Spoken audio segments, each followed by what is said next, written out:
Welcome back to SwitchCorner. Today we're taking a look at my favourite deals across the Switch eShops, covering the US, Canada, UK, EU and Australia. Now as always, this one it is any price goes, so if you're looking for the, let's say, cheaper side of things, check out Thursday's edition where I keep things sub $10 or of course your local currency. Today then as well, I do have two winners to announce for two $10 eShop gift cards as we go through this video. If you want a chance to win one of those this week, all you need to do, drop a comment down below and winners they'll be announced in next week's episode. So with that luck, hit subscribe if you love the Switch as much as we all do here, join our growing family and let's get started. So first up today, let's go big. Panzer Dragoon Remake. I reviewed this on the channel. I really enjoyed it personally, though I know I will say reactions, they were mixed to say the least. But yeah, it delivered everything I personally expected. A near frame for frame remake of the original with some minor changes on the control front that weren't, I will say, for everyone. For those that don't know though, this one is essentially an on-rails shooter where you pilot a dragon and it gives you some minor movement. But yeah, take down enemies and bosses over like these 7 levels that take you all over this alien-like world. The story, you're trying to stop a prototype from reaching a tower, and yes, it is as weird as it sounds, but I enjoyed it for what it was. I think the biggest obstacle for most with this one though, it was the high price point they went in with, but I think for many this new low of 50% off, it may be just what they needed to get on board and give this one a shot. Alright, so a cheap one now, but every time this one goes on sale I get questions about it. Legrand Legacy, Tale of the Fatebounds. It's back with 90% off. The question, is it worth this price when it's this low? And I personally do think so. It's a self-described love letter to JRPGs of the past, and in particular I would say very much the 90s era. What I like with this one at this price, if you like the genre and if you don't mind a more classical approach to its systems, you've just got a sizable adventure ahead of you here. It's clocking in around 30 to 40 hours. I also just enjoy the story. It's simple stuff, but you're basically working to bring peace to the Legrand. It's a decent team of characters though, there's a ton of items and inventory to manage, and then the turn-based combat, it's on the deeper side of things. Not an easy game, there is for sure some grind, but overall I was impressed. It's a nice handout experience too, if that is more your style, thanks to its slower pace. Also, gotta say, it looks old school visually, but for me it just kind of captures the charm of its influences. So race fans now rise, Race the Future hit a new all-time low, and while it's not the deepest nor the best racer on the Switch, that crown it's going to probably Grid Autosport, followed closely by the recently released Need for Speed, but this one, it's still up there as one of the better options on the console. It is an arcade racer though, through and through. Where this one separates itself from the rest though, it's the futuristic setting. Not only do you race on 4 different worlds, but these cars, they transform into hovercrafts, allowing you to race over water. There's just a lot of content here again for your cash. 64 races, 8 championships, 10 cars, multiple difficulty modes. I was impressed. I've spoken about it before, but this price now, 35% off, it is well worth a look. Also, for those that just like to generally go fast, it's worth knowing that this one, it runs at a buttery smooth 60 frames per second, which is never a bad thing. Okay, so let's slow things down just a little bit. Nowhere Profit. I picked this up in the last sale myself, and now it's hitting a new all-time low of 50% off. On launch, from what I understand, it had some issues and it needed a patch due to like crash issues, a few other pieces. But since then, since I've had it, it seems the patch is all in place now because no problems at all on my end. A warning though, I am still playing this and I'm still working my way through to the end game. Here though, you'll be a leader who is the last hope for a band of outcasts. This means you're leading them across randomly generated wastelands to survive.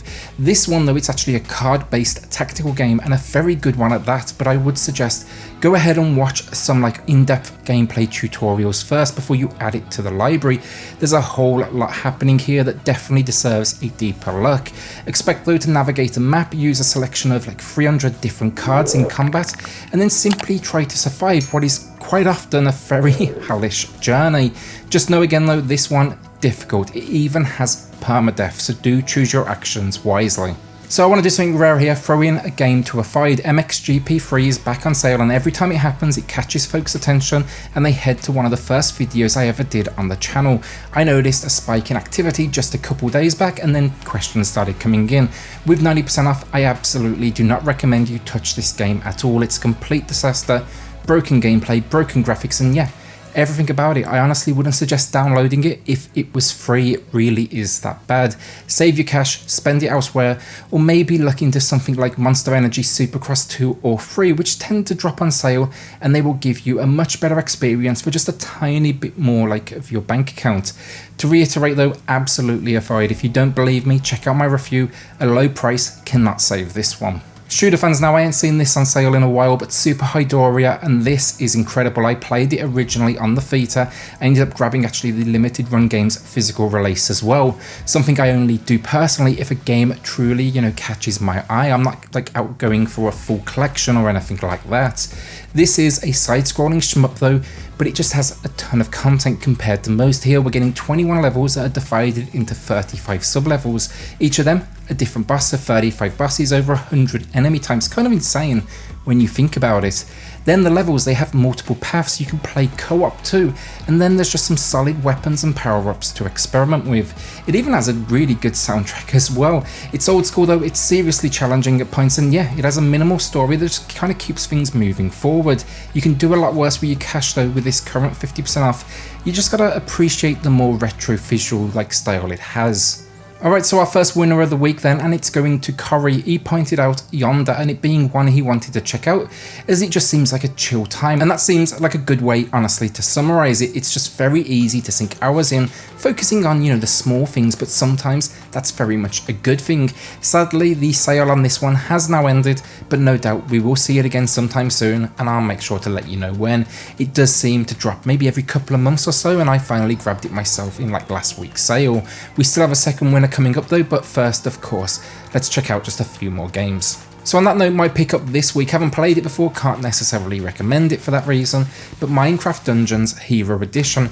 Meant to grab this one at release, but a ton of games dropped right around the same time, and yeah, it just kind of passed me by, and I moved on to the next review I was doing for the channel. Well, now it is offering 33% off, and that's enough to tempt me back in, finally pick it up, especially when you think it's a relatively new game. It seems like a solid deal. At this price, it is the same as the base game now, but what I like with this edition is you're basically now for free getting a few cosmetics as well as 2 DLC packs. That's Jungle Awakens and Creeping Winter, which to my understanding are available right now on the Switch, and they're introducing new missions, gameplay and locations. This one though, if you don't know, it is a dungeon crawler with the Minecraft skin, but thanks to the source material, this one is no doubt going to be good solo, with friends or even with family, as it's offering up to 4-player support.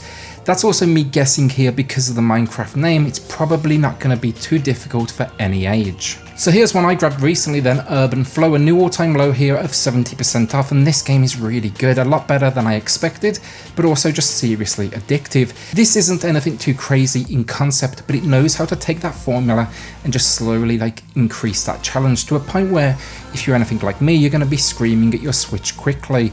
The idea though, just manage traffic across different city streets, but with over 100 levels, it's going to start simple, make you feel good about life, before it absolutely just crushes your spirits.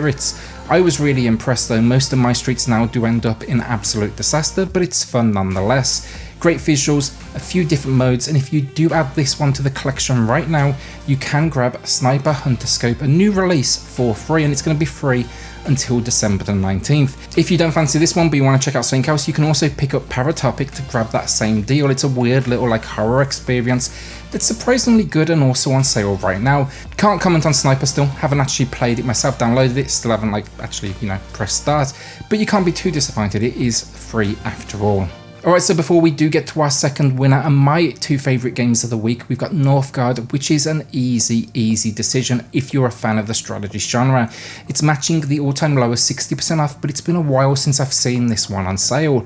Here we're getting a real-time strategy, which we don't see too many of on the Switch, and you'll be controlling a clan of Vikings who find basically a new continent, and now they must gain control.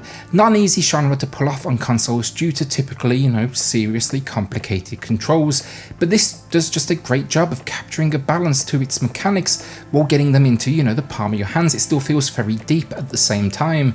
This one though, it's not just about battles, but establishing a home base, assigning jobs, building that opportunity for survival. Then you'll even find local multiplayer, online play, and a few different modes including a campaign for single player. It's going to take practice, but it puts up a nice challenge for those that do face it. Also graphically, I want to say stunning. I love everything about how they pop, the colour work, really nice. There is also some DLC on sale as well for a new all-time low.